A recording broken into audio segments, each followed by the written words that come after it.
There, I'm Christine Dunbar from SpeechModification.com, and this is my Smart American Accent Training. Welcome to our Word of the Day series, where I've been taking your requests for words you'd like help to pronounce in American English. Today's request was for the word intellectual, and while we're talking about intellectual, we'll also talk about the word intelligent, so we can look at the difference between these two words in terms of the sounds and the syllable stress. So by syllable stress, I mean that words can be broken into parts, syllables, and usually in a longer word, always in a longer word, one of the syllables has the stress. That usually means it has a clear vowel and we hold that syllable longer. Then the other syllables will be shorter and they may have a reduced vowel sound. In the word intelligent, we have second syllable stress. You can see that in the dictionary with a little stress marker before the sounds of that syllable. And I rewrote it here for you with that in caps. You don't want to necessarily be a lot louder, so don't think capital letters loud. Just think that you're going to hold this longer and then you're going to be shorter on the other syllables, like this. Intelligent, intelligent. Then, because of that, I have a clear red tent vowel on the tell. It's just like the word tell. I'm going to tell you something, intelligent. And then I have reduced vowels. I would actually write this more as an intelligent, more almost no vowel there. So you can see that in the first syllable, it does sound like the word in, but very, very short. So rather than intelligent, intelligent. It's almost like there's no vowel there, just a short N sound, intelligent.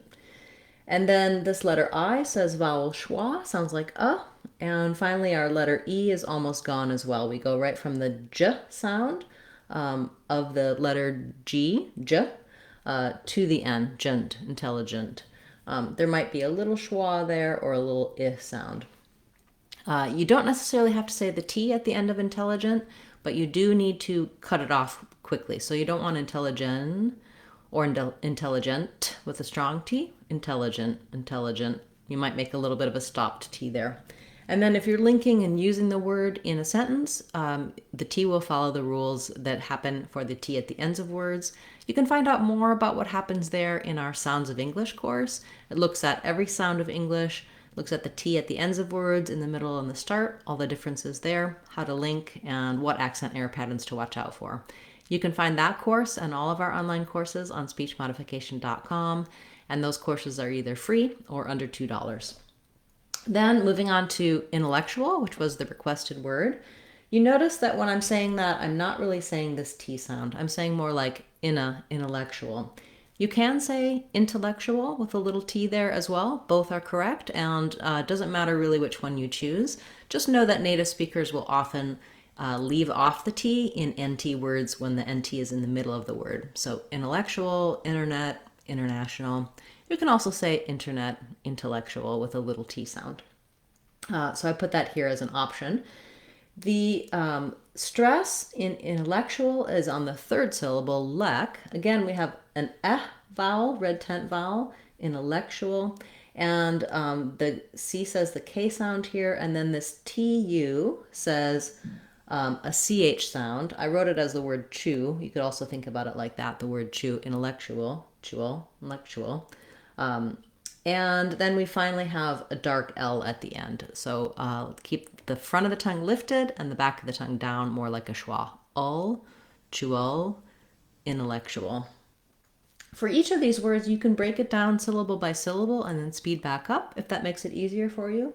Intellectual, intellectual, intellectual. When you can say intelligent and intellectual by themselves, do practice them in some short phrases, because you may find that when you go to speak, they come out the old way, or you have difficulty using this correct pronunciation if you were struggling with the word before. You do have to build up your skills from just saying words to short phrases and sentences in order to be able to use it naturally in everyday speech. So I appreciate how intelligent my viewers are. You ask many intelligent questions, and I appreciate that. The intellectuals are discussing some details about the pronunciation. I do take an intellectual approach when it comes to teaching pronunciation. It's not for everyone, but for some people it helps. Okay, thank you so much for that request. If you have a word or a phrase you'd like to see me cover in this series, feel free to leave that in the comments for this video or any of my videos, and I'll add it to my list to cover in a future Word of the Day class. We do have a free Word of the Day online course on speechmodification.com that has these videos as well as definitions for the words, so you can work on both your pronunciation and your vocabulary. I'll be back again tomorrow with another Word of the Day class, as well as on Friday. We'll have our live class where you can ask questions in the comments, in the chat, and I'll answer them for you live. We talk about words, patterns, accent, intonation, anything to help you improve your overall communication and fluency in American English.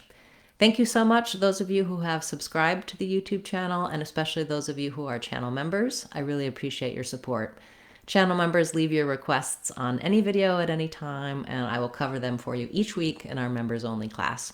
If you want to learn more about channel membership, click the join button. You can see more about that class and the other perks offered for channel members. Thanks everyone. I hope to see you again soon. I'm Christine Dunbar from speechmodification.com. Remember, if you want to sound like a native speaker, you can do it. speechmodification.com. Bye everyone. Hope to see you again tomorrow.